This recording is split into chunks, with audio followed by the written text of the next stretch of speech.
তাই সময় থাকতে সেই মধুমাখা নাম করতে হয়। করতে গেলে কি লাগে?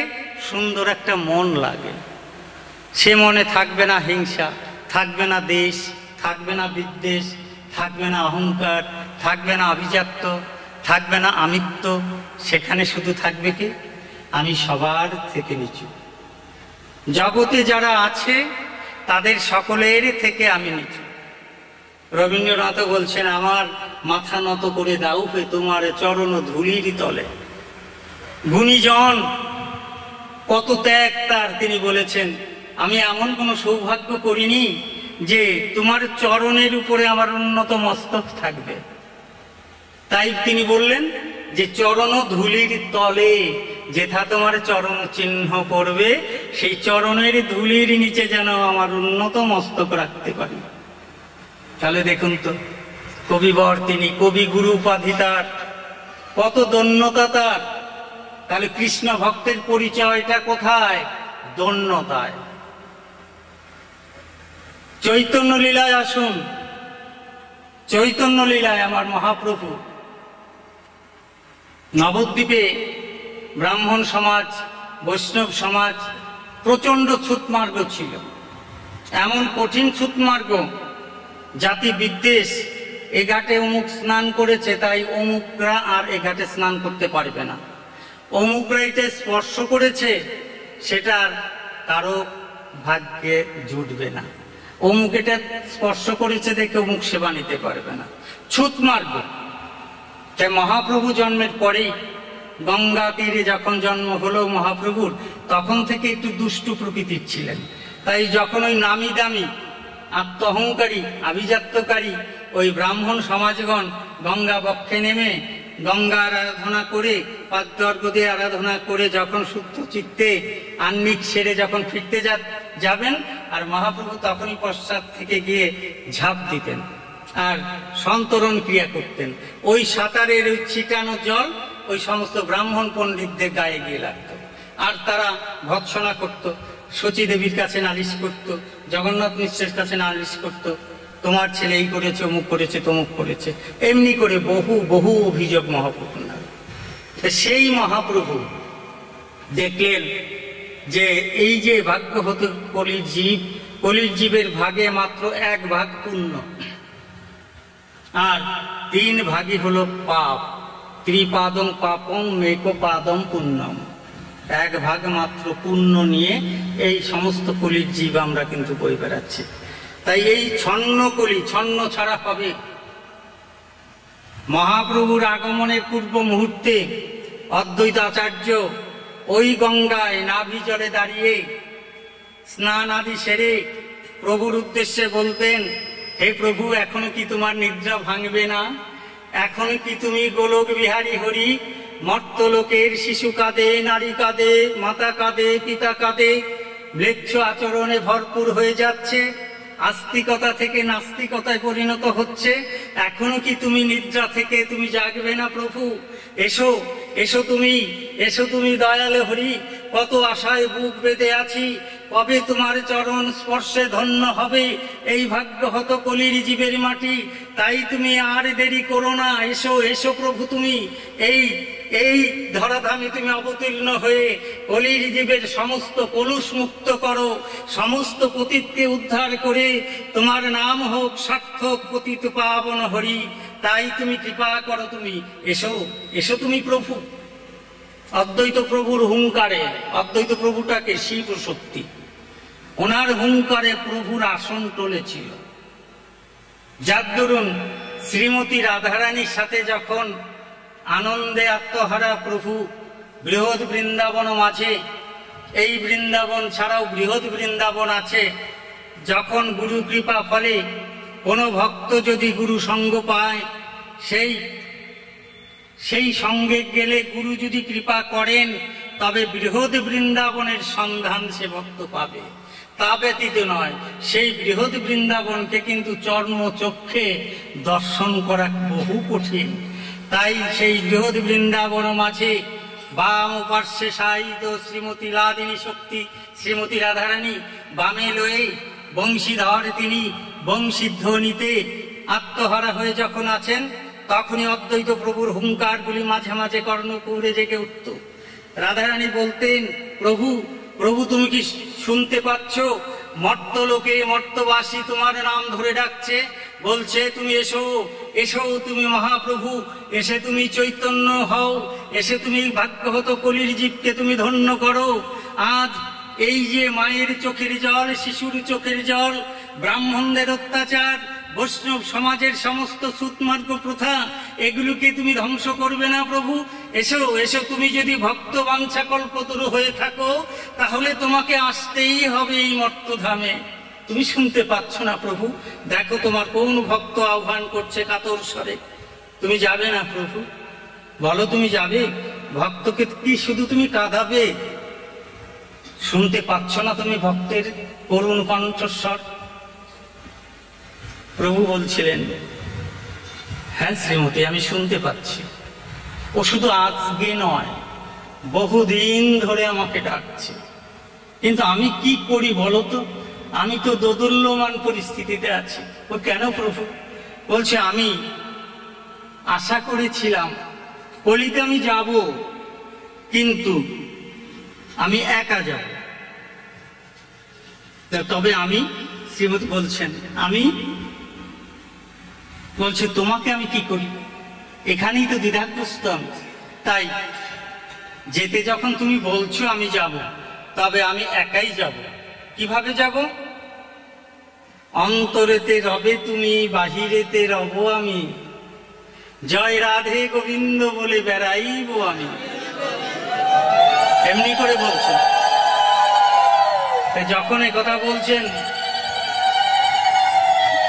ঠিক আছে, তুমি যখন অন্তরে আমাকে রেখে তুমি একাকি যাবে, কিভাবে যাবে? কি অস্ত্র নিয়ে যাবে? বলছে, আমি কোনো কলিত অস্ত্র ধারণ করব না। কিভাবে যাবে? বলছে, শঙ্খ নয়, চক্র নয়, গদা নয়, পদ্ম নয়, নাম রূপ মহাস্ত্র নিয়ে কলির জীবের দ্বারে দ্বারে গিয়ে বলবো, ওরে ভাগ্য হত কলির জীব, আমি যে ভুলোক গোলক ছেড়ে এসেছি মর্তধামে, ভাগ্য হত কলির জীবকে উদ্ধারিব বলে, তাই না দেওয়া ধন নিয়ে এসেছি আমি তোদের দ্বারে। আয় তোরা ভাগ্য হত কলির জীব, এসে আমার কাছে গচ্ছিত আছে সেই না দেওয়া ধন, তোরা সেই ধন গ্রহণ কর। সেই ধন গ্রহণ করলে কলির জীবের আর কোনো অভাব থাকবে না, সমস্ত অভাব হবে পূরণ।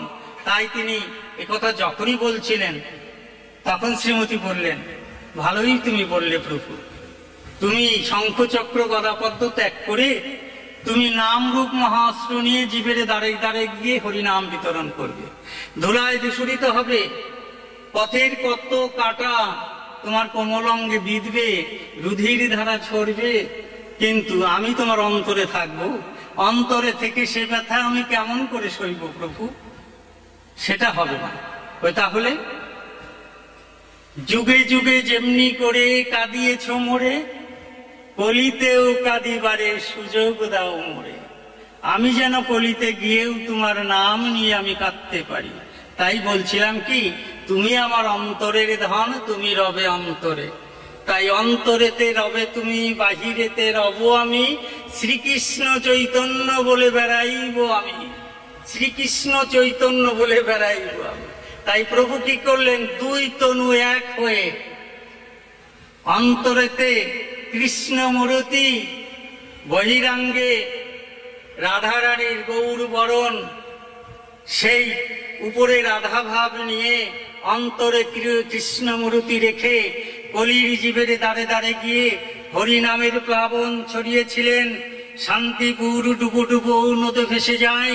যখন এমনি করে চারিদিকে হরিনামের প্লাবন বইছে, তখন বিভিন্ন জায়গায় সংবাদ পৌঁছে গেছে, ওরে এতদিন বাদে শচীর দোলাল জন্ম নিয়েছে শচী গর্ভে, আজ আর আমাদের কোনো বোধহয় অভাব থাকবে না। নিঃস্বার্থ ভাবে কেঁদে কেঁদে জীবের দ্বারে দ্বারে গিয়ে বলছে, আইরে তোরা, আইরে আমার কাছে, এসে আমার সাথে তোরা দেখা কর, আর এ ধন তোরা নিয়ে যা, আর একবার মন প্রাণে খুলে আমার সাথে কণ্ঠে কণ্ঠ মিলিয়ে বল, হরি বল, হরি বল, হরি বল। এই যে এই যে প্রভুর আগমন, এই যে প্রভুর আগমন কি জন্যে? ভাগবত কলির জীবকে উদ্ধারের জন্য। তিনি দেখলেন যে বিভিন্ন ভাবে অন্যান্য যুগে আমাকে লাভ করেছে, কিন্তু কলির জীবের স্থূল আয়ু, ক্ষীণ বুদ্ধি, ক্ষীণ বীর্য, ক্ষীণ সহ্য শক্তি এর দ্বারা আমার কাছে পৌঁছাতে পারবে না। তাই কি করলেন?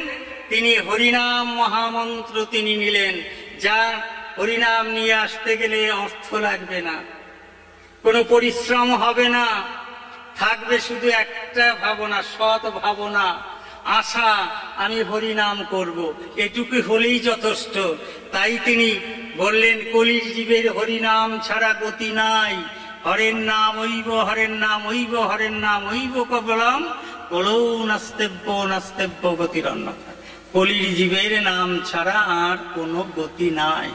তাই তিনি সেই হরিনাম নিয়ে যখন আস্তে আস্তে আস্তে আস্তে পারিষদবর্গ তার যখন তৈরি হলো, বিভিন্ন ভাবে তিনি হরিনামের প্রচার এবং প্রসার করছেন। তাই এক একটা দলে এক একজনকে নেতৃত্ব দিয়ে তিনি দিয়েছেন।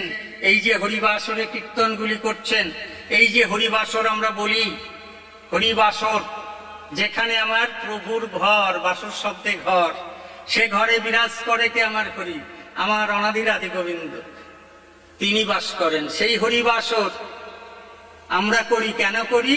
মহাপ্রভুর প্রতিষ্ঠিত এই হরিবাসর, যে হরিবাসর পূর্বে ছিল না, মহাপ্রভুর দ্বারা প্রতিষ্ঠিত। তাই তিনি কি করলেন? এই যে পঞ্চতত্ত্ব, অদ্বৈত, নিত্যানন্দ, গদাধর, শ্রীনিবাস এবং মহাপ্রভু, এগুলি সবাইকে নিয়ে তিনি কি করলেন?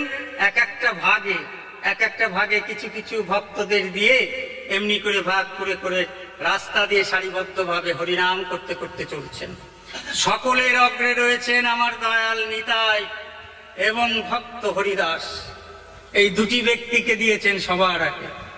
তারপরে তার দায়িত্বে নিত্যানন্দকে দিয়েছেন, তার পিছনের দায়িত্বে রয়েছেন শ্রীনিবাস, তারপরের দায়িত্বে অদ্বৈত প্রভু, তারপরের দায়িত্বে গদাধর, সকলের শেষে আমার দয়াল হরি চৈতন্য গোসাই। তিনি সকলের পিছনে থেকে পরিচালনা করছেন। হেঁটে যেতে যেতে যখন পথ মাঝে বাধাগ্রস্ত হতেন, হরিনাম দিয়ে তাদেরকে উদ্ধার করে আবার আবার পথ চলতেন। তাই তৎকালীন সময়ে মুসলিম শাসন চলত ভারতবর্ষে। হোসেন শাহ নামক সম্রাট, তার তত্ত্বাবধানে কিছু জায়গির ছিল, তাদের হাতে কিছু কিছু এলাকার বিচার ভার ছাড়া হতো। আমাদের নদিয়ার কিছু বিচার ব্যবস্থার ভার দেওয়া হয়েছিল কাজীকে। সেই কাজীর হাতে বিচারের দায়িত্ব দিয়েছিল, তোমার এই অত্র এলাকায় যদি অন্যায় হয়, কোনো কিছু হয়, সমস্ত বিচার তুমি করবে। তাই নির্দেশ ছিল, এখানে কোনো হরিনাম হবে না, হরিনাম হবে না, কেউ খোল করতাল বাজিয়ে কীর্তন করতে পারবে না। তাই কি করেছিলেন? ওই কাজীর কতগুলি পাইক পেয়াদারা ছিল, তার ভিতর আমাদের সনাতন ধর্মের ব্রাহ্মণ পরিবারের দুটি লোক ছিল। একটা ছিল জগন্নাথ চাটুর্যে মানে জগাই, আর একটা ছিল মাধাই চাটুর্যে, দুজন ব্রাহ্মণ। তারা ছিল নগর কোটাল, নগরের ভালো মন্দ তারা দেখতেন, ন্যায় অন্যায়গুলি দেখে কাজীকে জানাতেন। দেখা গেল সেখানে ওই হরিনাম যখন হচ্ছে, ঘরে ঘরে সন্ধ্যায় কীর্তনের রোল বইছে, মাঝে মাঝে গিয়ে ওরা গৃহের মাঝে গিয়ে খোল করতালগুলি ভাঙতেন। একদিন মহাপ্রভুর গৃহ মাঝে বিষ্ণুপ্রিয়া একা ছিল, সেখানে গিয়েও কিন্তু ওই খোল করতাল নিয়ে ভাঙতে উদ্যত হয়েছিলেন। তখন বিষ্ণুপ্রিয়া বললেন, আমার প্রভুর ওই মধুর মৃদঙ্গ, তোমরা কেউ ওটাকে হাত দিও না, ওটা হাত দেওয়ার অধিকার শুধু তারই আছে, তোমার নেই। বলছে, কার অধিকার? ওটা ভাঙবো এখন। যখন রোষে পড়ে ওটাকে তুলে ভাঙতে যাচ্ছিলেন, তখনই আত্মা শক্তি মহামায়ার সেই শক্তি রূপী, সেই দশভুজা রূপে ওদের সম্মুখে দাঁড়িয়ে বলছেন, আমি সেই দশভুজা, আমি সেই মহামায়া, অতএব এই মৃদঙ্গ তোমরা ভাঙতে পারবে না। ওই রূপ দর্শন করে ভয়ে ভীত হয়ে ওই নগর কোটাল জগন্নাথ মাধব পিছু হটেছিল, ভাঙতে পারেনি, অন্যান্য গৃহ ভেঙেছিল। তাই মহাপ্রভু সংকল্প করছিলেন, আমার এই হরিবাসর কে ভাঙবে, কে আটকাবে, আমিও এটি দেখে ছাড়বো, যে আমার গোবিন্দের নামের দায়িকা শক্তি বেশি না ওই নগর কোটাল জগন্নাথ মাধবের শক্তি বেশি। তাই সেই পরিচালনা করে যখন যাচ্ছিলেন, সম্মুখে নেশাগ্রস্ত অবস্থায় ছিলেন। ভারতবর্ষে পাওয়া যায় ওই হাড়িয়া পাঁচুই বলে, এরা আদিবাসীরা বেশিরভাগ ভাত ছাত কচু এগুলি তৈরি করে, নেশা জাতীয় বস্তু। তাই দুই ভাই খেয়ে মাতাল হয়েছিলেন।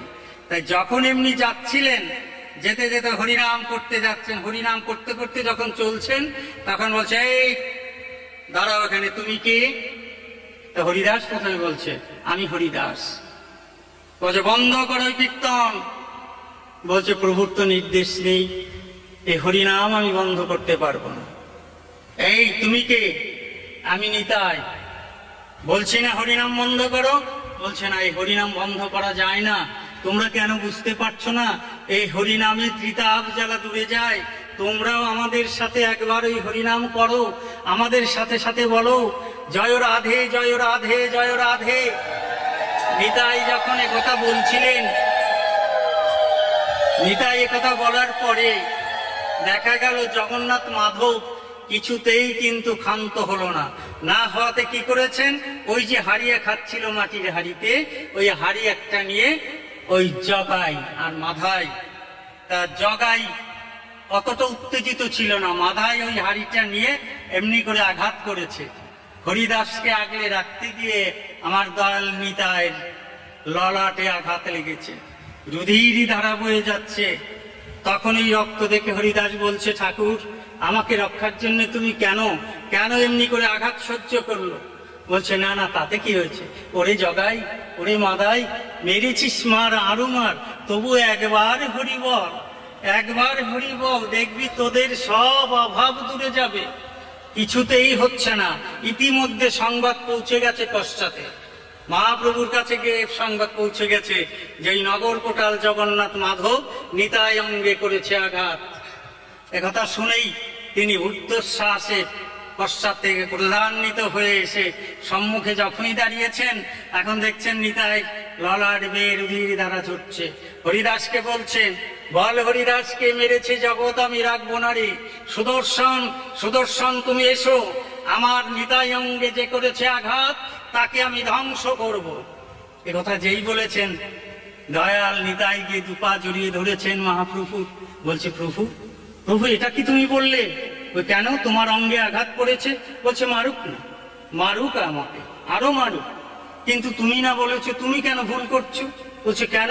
তুমি না বলেছো কলিতে তুমি অস্ত্র সম্বরণ করবে, অস্ত্র ধারণ করবে না? কলিতে না তোমার সুদর্শনের বিশ্রাম? আজ কেন তুমি অসময়ে সুদর্শনকে ডাকছো? অতএব ক্ষমা করো ওদের। বলছে, না, ওদের ক্ষমা করবে। তাহলে মাধাই করেছে আঘাত, আর তোমার নিতাইয়ের প্রাণ যে বাঁচালো তাকে তুমি কি করে মারবে? বলছে, সে কে? বলছে, ওই মাধাইয়ের দাদা জগাই। মাধাই যখন আমাকে আঘাত করে, জগাই ওই মাধাইকে জড়িয়ে ধরে বলছিল, ওরে ওরে মারিস না, মারিস না, মারিস না, ওদের মতো ওরা নাম করুক, কিন্তু মাধাই কিছুতেই শোনে না। বেশ, তাই যদি হয় তাহলে সন্ডে মাধাই, সন্ডে জগাই, যদি আজ নিতাই অঙ্গে আঘাত করে তোরা যে অপরাধ করেছিস সে অপরাধের কোনো খণ্ডন হবে না। তাই নিতাই যদি ক্ষমা করে তবে তোদের ক্ষমা হবে। তাই নিতাই ডেকে ডেকে বলছে, ওরে জগাই, ওরে মাধাই, মেরেছিস কলসির কানা, তাই বলে কি প্রেম দেব না? তোরা বল না, মেরেছিস, আরো সাত করে মান না, মান না আমাকে, কিন্তু তবু তোদের বলতেই হবে আমার প্রভুর সেই মহাসুধারূপ নাম তোদের বলতেই হবে।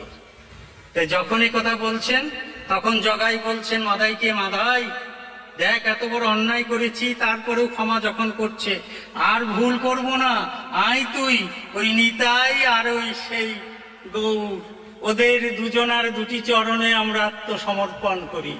তাই কি করলেন, মাধাই গিয়ে নিতাইয়ের চরণ ধরলেন, জগাই গিয়ে প্রভুর চরণ ধরলেন, ধরে বললেন, আমরা ব্রাহ্মণ বংশে জন্ম যদিও নিয়েছি, আমরা তো পামর, আমরা হরিনাম কখনো কি বস্তু আমরা বুঝতে পারিনি, তাই তো না বুঝে আঘাত করেছি তোমার ভক্তের গায়ে। জানি না কি স্বাদ তোমরা পাও ওই হরিনামে, কেনই বা তোমরা এত আঘাত সহ্য করে ওই হরিনাম করো, জানি না আমরা। তাই যেভাবেই হোক অপরাধ করেছি, দয়া করে ঠাই দাও প্রভু তোমার রাতুল চরণ তরিতে। তখন বলছেন মহাপ্রভু, বলছেন জগাই মাদাই একবার বল হরি বল, হরি বল, হরি বল। এমনি করে যখন বলছেন, মাদাই এমনি করে বলার পরে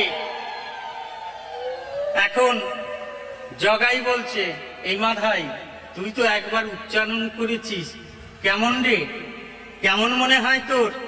বলছে দাদা আমি তো একবার বলেছি, ঠিকভাবে উচ্চারণ করতে পারিনি, তা আরেকবার বলি দেখি তাতে হয় কিনা। আরেকবার গিয়ে যখনই বলেছে হরি বল, তখনই দেখা গেল বলছে ও দাদা এই হরিনাম এই হরি বল করতে যে আরো ভালো লাগে দাদা, তাই বলছে ঠিক বলছিস, তাহলে আমিও একবার করি দেখি। তাই কি করেছেন, জগাইও সাথে সাথে এমনি করে যখনই বলছেন, এখন হরি বল বলে আনন্দে দুবাহু তুলে নৃত্য করে। বলছে হরি নামে যে এত মধু আগে কখনো বুঝতে পারিনি। ওগো দয়াল ঠাকুর, যদি বুঝতে পারতাম যে হরি নামে এত সুধা, এত মধুতে মাখা, তবে অনেক আগেই রায় বাহাদুরের কাজ সেরে কাজীর ওই বিচারালয় থেকে ছুটি নিয়ে তোমাদের দুটি ভাইয়ের চরণে শরণ নিতাম, তাহলে হয়তো আমাদের জীবনে ভাবে উচ্ছৃঙ্খলতায় ভরে যেত না। তাই প্রভু আজ থেকে নগর কোটাল জগন্নাথ মাধবের যা কিছু কুকর্ম ছিল, কুকীর্তি ছিল, সব কিছু প্রভু তুমি ক্ষমা করো। আজ থেকে তোমাদের যুগল চরণে শরণ নিলাম। আজ থেকে এই হরিবাসরের সমস্ত দায়িত্ব যদি প্রভু তুমি আমাদেরকে অর্পণ করো, জগতে এমন কোন শক্তি নেই যে তোমার হরিবাসরকে ঠেকায়। আজ থেকে তুমি কৃপা করবে যেন জগাই আর মাধাই দুটি ভাই এই হরিবাসর যেন পরিচালনা করতে পারে, তোমার নামের মহিমা যেন প্রকাশ করতে পারে, তুমি কৃপা করো।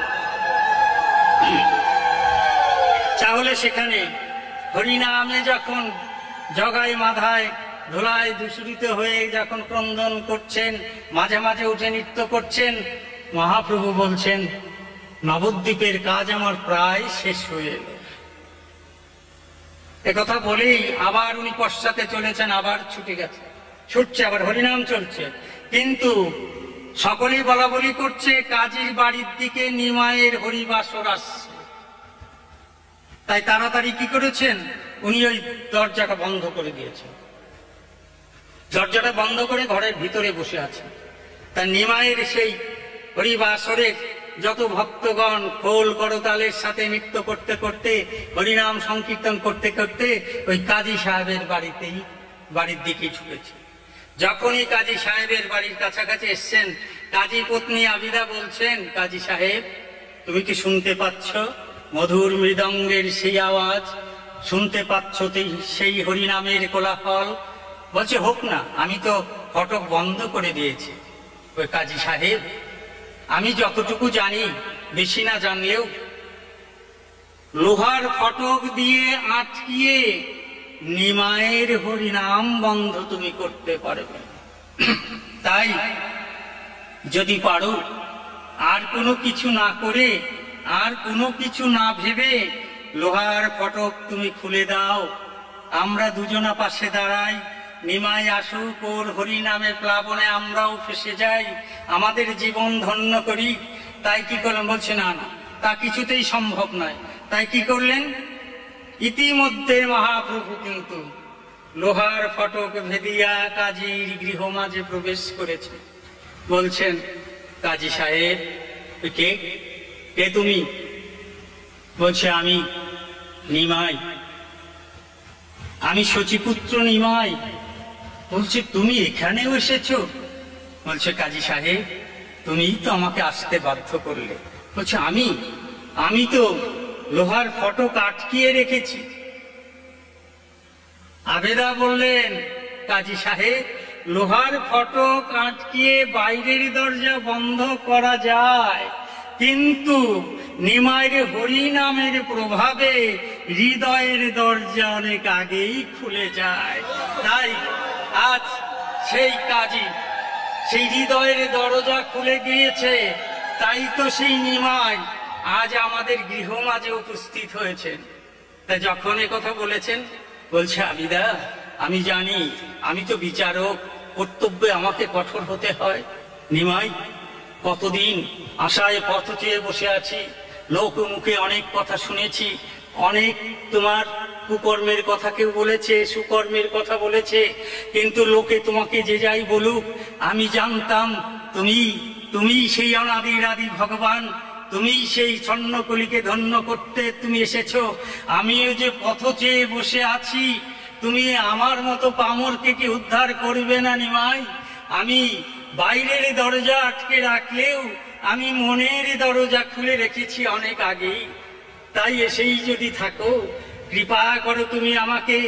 আমি আশায় পথ চেয়ে বসেছিলাম, কবে তুমি আসবে, তোমার চরণ স্পর্শে ধন্য হবে, তোমার কোমল অঙ্গের পরশে আমার দেহ ধন্য হবে, আমার জীবন সার্থক হবে।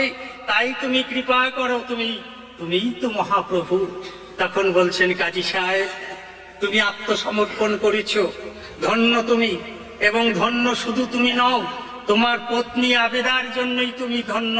তাই বলছেন কাজী সাহেব, আজ থেকে আমার নবদ্বীপের কাজ শেষ হলো। বলছে কেন প্রভু, তুমি এটা কেন বলছে?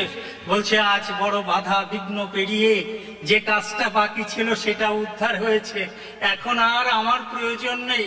আর যা কিছু আছে সেই অসমাপ্ত কাজগুলি তোমরা আছো না, তোমরা সবাই মিলে আমার অসমাপ্ত কাজগুলি করবে।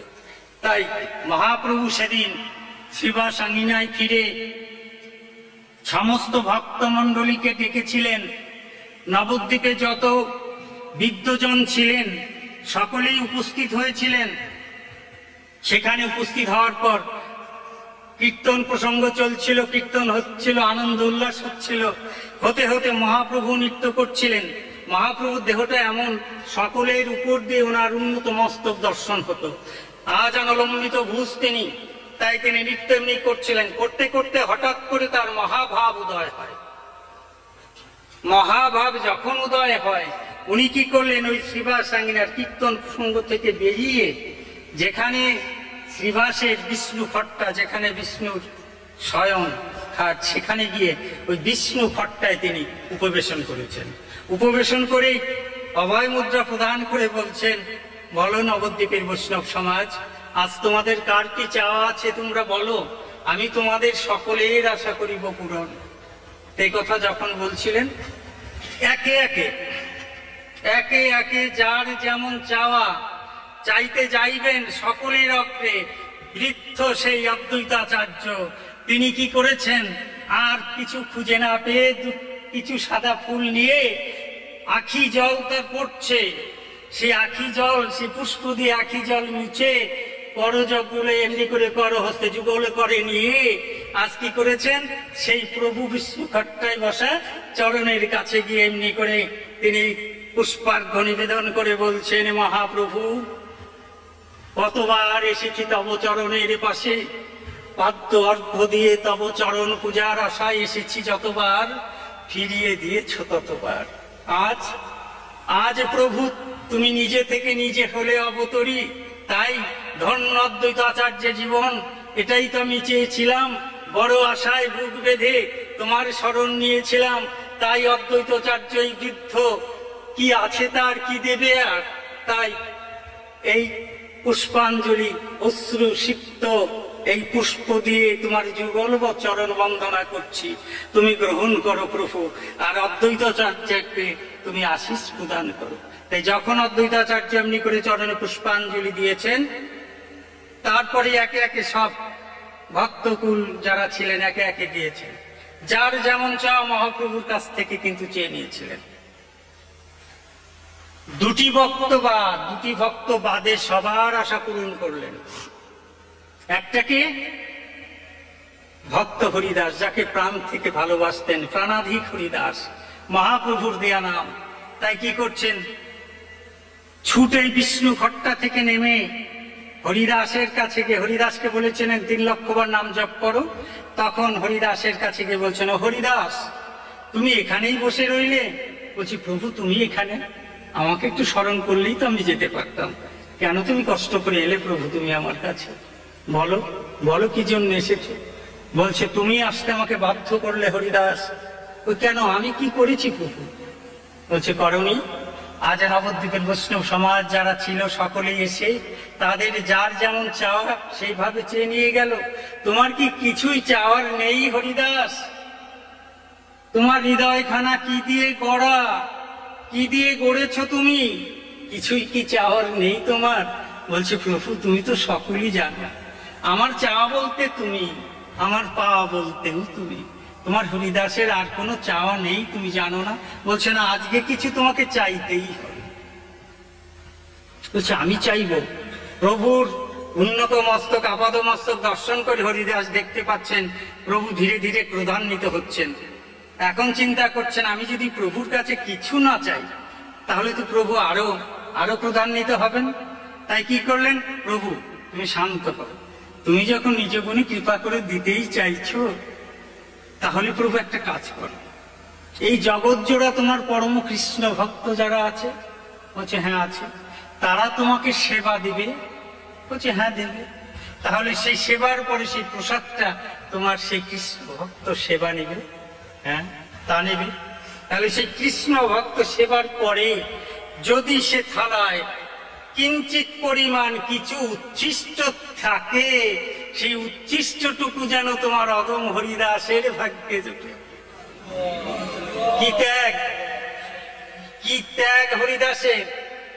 কৃষ্ণ ভক্ত সেবার পরে যদি কিছু উচ্ছিষ্ট থাকে সেটুকু যেন তার ভাগ্যে জুটে। একথা বলার পরেই মহাপ্রভু দুটি হস্ত জড়িয়ে ধরে বলছেন, হরিদাস, কোন মন্ত্রে তুমি মনটাকে এত বড় করেছো? এ মনটা তো আমিও তৈরি করতে পারিনি। তবে তাই হবে, তোমার ইচ্ছাই হবে পূরণ। তবে তুমিও একটা কথা দাও মোরে। কি কথা? যে গুণের দ্বারা, যে ত্যাগের দ্বারা, যে সাধনার দ্বারা তুমি এত বড় মন গড়তে পেরেছ, সেই মন যেন আমিও গড়তে পারি, তুমিও আমাকে সেই কৃপাটুকু করো। এই যে ভক্ত ভগবানের এই যে অভেদ আত্মা, এই যে মিলন, হরিদাস চরণের ধুলে নিয়েছেন যখন বিষ্ণু খট্টা এসে আরোহণ করেছিলেন, তখন শ্রীবাস পণ্ডিত প্রশ্ন করেছিলেন, প্রভু সকলের প্রতি কৃপা হলো, তোমার প্রিয় লোক মুরারি মুকুন্দ, তার প্রতি তোমার করুণা হবে না? বলছে না শ্রীবাস, ওকে বলে দাও ওর প্রতি আমার কোনো করুণা হবে না। একথা বলার সাথে সাথে ক্রন্দনে রত হয়ে পড়লেন মুরারি গুপ্ত। যে মুরারি গুপ্ত প্রভুর বাল্যলীলা থেকে আরম্ভ করে বিভিন্ন গান তিনি রচনা করছেন, আরতি কীর্তন মুরারি না করলে আনন্দ সেদিন হতো না, সেই মুরারির প্রতি কৃপা হবে না। তখন তিনি বললেন, শ্রীবাস, তোমার মুরারি বলছে যে কৃপা হবে না, এটা শুনেছে, কিন্তু কেন কৃপা হবে না এটুকু কি তুমি বলবে প্রভু? বলছে, তুমি ওকে বলে দাও, ও ভালো গাইতে পারে, ও ভালো নৃত্য করতে পারে, ও ভালো রচনা করতে পারে। এই যে ভালো ভালো পারে, এই যে আমিত্ব, এই আমিত্বে ওর সর্বাঙ্গ পরিপূর্ণ হয়ে গেছে, তার জন্য ওর প্রতি আমার আর কোনো করুণা বর্ষণ হবে না। যেই কথা বলেছেন কান্না করছিলেন, ধুলায় গড়াগড়ি করছিলেন মুরারি গুপ্ত। শ্রীবাসকে বললেন যে তাহলে কোনোদিনও কি আমার প্রতি করুণা হবে না? তুমি জিজ্ঞাসা করো। জিজ্ঞাসা যেই করেছে যে প্রভু তোমার মুরারির প্রতি কি কোনো করুণা কোনোদিনই হবে না? বলছে হবে। কবে হবে? 100 জন্ম পরে মুরারির প্রতি আমার কৃপা হবে। 100 জন্ম পরে। এই কথা যখনই বলছেন ওই মুরারি গুপ্ত ধুলায় ধূসরিত হচ্ছিলেন, তখনই উঠে দুবাহু তুলে নৃত্য করছেন। আর শ্রীবাস পণ্ডিত গিয়ে বলছেন, ও মুরারি, এই না তুমি ক্রন্দন করছিলে, আর এখন তুমি নৃত্য করছো, তুমি শুনতে পেয়েছো কি নিষ্ঠুর কথা প্রভু বলেছেন? বলছে হ্যাঁ। কি শুনেছ? যে শত জন্ম পরে আমার প্রতি প্রভুর করুণা হবে। তারপরেও তুমি নৃত্য করছো। বলছো কেন করবো না শ্রীবাস, শত জন্ম পর হলেও তো প্রভুর করুণা থেকে আমি বঞ্চিত হব না, না হয় শত জন্ম আমি কেঁদেই কাটাবো, তাই শত জন্ম পর হলেও তো প্রভুর করুণা আমি পাবো। আমি নিজেকে ধরে রাখতে পারছি না, তাই তো আমি নৃত্য করছি। প্রভুকে বলছেন, প্রভু শত জন্ম পর হলেও যেন তোমার করুণা থেকে বঞ্চিত না। একথা যেই বলেছেন, প্রভু সুন্দর আমার দয়াল অবতার, ভক্তাধীন ভগবান তিনি, ও কথা শ্রবণ করেই মুরারিকে ডেকেছে, ওরে মুরারি ওখানে দাঁড়িয়ে কেন, আয় না তুই আমার কাছে, আয় আমার বক্ষে আয়। তুই যেই বলেছে কথা আমার বক্ষে আয়, তখনই শ্রীবাস বলছে, ও প্রভু এই তো তুমি বললে শত জন্ম পরে ওর প্রতি কৃপা হবে, আবার এখনই তুমি তাকে ডাকছো, বক্ষে ডাকছো। বলছে শ্রীবাস বক্ষে কেন ডাকবো না জানো, শত জন্ম পর হলেও যে আমার করুণা হবে এই বিশ্বাসটুকু মুরারির ভিতরে জাগ্রত হয়েছে। শত জন্ম পর হলেও আমার করুণা থেকে বঞ্চিত হবে না, তাই ওর যাবতীয় অপরাধ আমি খণ্ডন করে দুবাহু প্রসারিত করে ওকে আমার বক্ষে ডাকছি, আয় রে মুরারি আমার কাছে আয়। তাহলে এই যে দেখুন,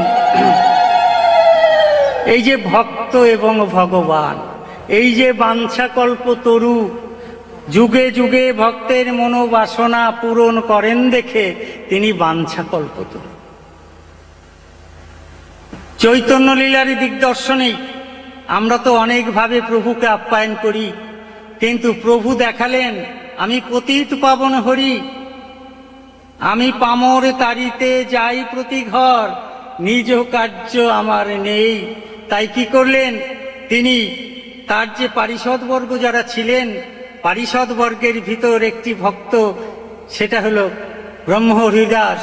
সেই ব্রহ্মহরিদাস একদিন প্রভুর সকাশে গিয়ে বলছেন, প্রভু মনে বড় ছিল সাদ, লইব তোমার প্রসাদ, তাই সুযোগ দাও মোরে, নগরে ভিক্ষা করে যা কিছু পাবো তন্ডুল, তাই নিয়ে তোমার সেবার করব আয়োজন।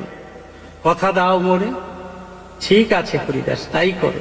তাই প্রভুর আদেশ পেয়ে নগরে নগরে এমনি করে ভিক্ষা করছেন। ভিক্ষা করে যখন তিনি ফিরছিলেন, তখন মাধবী নামে একজন চাউল ব্যবসায়ী ছিলেন, দুষ্ট প্রকৃতির, চরিত্রের দিক দিয়েও তার অনেক গলদ ছিল। তাই ওইখানে ওই মাধবীর বহুদিন থেকেই ওই ব্রহ্ম হরিদাসের দিকে লক্ষ্য ছিল, নজর ছিল তার। কি করে ওকে কাছে পাবো, কি করে মনেরই দুটো কথা ওর সাথে বিনিময় করব, কি করে ওকে নিয়ে আমার পাশে বসাবো, এই ভাবনায় রত থাকতোই মাধবী। তাই যখন অমনি করে চলে আসছেন ওই সেই ক্ষুদান্ন নিয়ে, ভিক্ষারণ্য নিয়ে, পশ্চাৎ থেকে ডাকছেন, ও হরিদাস। বলছে কে? বলছে আমি মাধবী গো মাধবী। বলছে কি বলো? বলছে দেখো আমাকে তো চিরজীবন ঘৃণাই করে এলে, আমি একটা কথা বলি। কি কথা? শুনেছি তুমি নাকি প্রভুর সেবার আয়োজন করবে। বলছে হ্যাঁ সেবার আয়োজন করব, আশা আছে মনে। তাহলে তোমার হাতে ওটা কি? বলছে নগরে গিয়েছিলাম, সেই ভিক্ষার তন্ডুল নিয়ে ফিরছি, আগামীকাল প্রত্যুষে প্রভুর সেবার আয়োজন হবে। বলছে তাহলে একটা কথা শুনবে। কি কথা? বলছে দেখো ওই নগরের ভিক্ষার অন্ন, ওর ভিতর কত কাকড়, কত কণা, কত কিছু নোংরা বোঝাই হয়ে আছে, ওগুলি দিয়ে অন্ন পাক করলে আমার প্রভুর সেবা নিতে খুব কষ্ট হবে হরিদাস। তাই বলছিলাম কি, ওই ভাঙা চোরা চাল, কাকড়ে ভরা চাল, ওগুলি আমাকে দিয়ে আমি বিনিময়ে তোমাকে কতগুলি সরু চাউল দিই, সেই চাউল নিয়ে তুমি প্রভুর সেবার আয়োজন করো। এ কথা যখন বলছেন তখন হরিদাস চিন্তা করছে, তাই তো, ও কথাটা তো মন্দ বলেনি। এই ভিক্ষার চালের ভিতর কত কণা, কত কাকড়, কত কিছু থাকে, তাই দিয়ে প্রভুর সেবা দিলে প্রভুর তো সত্যিই কষ্ট হবে। তাই যাই ওর কাছ থেকে পাল্টে নিয়ে আসি। কিন্তু ওই ব্রহ্ম হরিদাস ভুলে গেছিলেন যে তিনি দয়ালের ঠাকুর, তিনি কাঙালের ঠাকুর, তিনি পতিতের ভগবান, ক্ষুধান্ন তিনি ভালোবাসেন, এটা ভুলে গেছিলেন। ওই মোহে, ওই নারী মোহে সে কিন্তু ভুলে গেলেন। ভুলে গিয়ে কি করলেন? ব্যাগের তন্ডুলগুলি ঢেলে দিলেন, বিনিময়ে মাধবী ওর থেকে বেশি পরিমাণে কিছু তন্ডুল দিয়েছেন। বলছে, যাও হরিদাস, এগুলি নিয়ে কাল তুমি প্রভু সেবার আয়োজন করো। প্রত্যুষে সেবার আয়োজন শুরু হয়ে গেছে। কিন্তু এই যে দেখবেন, শুধু শ্রবণ করবেন না, হৃদয়ঙ্গম করতে হবে। শাস্ত্রীয় ভাবে প্রভুর মুখনিসৃত যে সমস্ত কথা, যে সমস্ত লীলা, এগুলিকে অনুধাবন করতে হবে। গায়ের জোরে যত্রতত্র যা খুশি বলা যায় না। প্রভু কি আদর্শ রেখেছেন, আমি সেই আদর্শ থেকে সরে যাচ্ছি কিনা, এটা আমাকে ভাবতে হবে। তাই মহাপ্রভু সেখানে কাঙালির ঠাকুর তিনি কি করেছেন, রন্ধন শুরু হয়ে গেছে, প্রভু এসেছেন, অদ্বৈত এসেছেন, নিত্যানন্দ সকলেই এসেছেন, সেবার আয়োজন হয়ে গেছে। প্রত্যেকের থালায় থালায় এমনি করে প্রসাদ দিয়েছেন। দেবার পরেই প্রভু নিবেদন করবেন, সেবা নেবেন, তারপরেই তো সব ভক্তকুল নেবেন। তাই তিনি নিবেদন করতে গিয়ে উনি থমকে দাঁড়িয়ে হাত উঁচু করে ফেলেছেন। অদ্বৈত প্রভু বললেন, প্রভু তুমি হস্ত উত্তোলন করলে কেন? বলছে, আচার্যদেব আপনি কি দেখেছেন, লক্ষ্য করেছেন? ডাকুন ওকে, ব্রহ্মহরিদাসকে। এসো। সম্মুখে ব্রহ্মহরিদাস গললগ্নকৃত বাসে বলছে, প্রভু বলুন, আমার কি কোনো অন্যায় হয়েছে বা সেবায় কি কোনো বিঘ্ন ঘটেছে? আপনি আদেশ করুন। বলছে, তুমি সত্য কথা বলো আমাকে, তুমি এই সুন্দর সরু চাল তুমি কোথায় পেলে? বলছে, প্রভু আমি নগরে গিয়েছিলাম, নগরে তো এত সুন্দর চাল পাওয়ার কথা না, তো তাহলে তুমি কোথা থেকে আনলে? সত্য কথা বলেছে।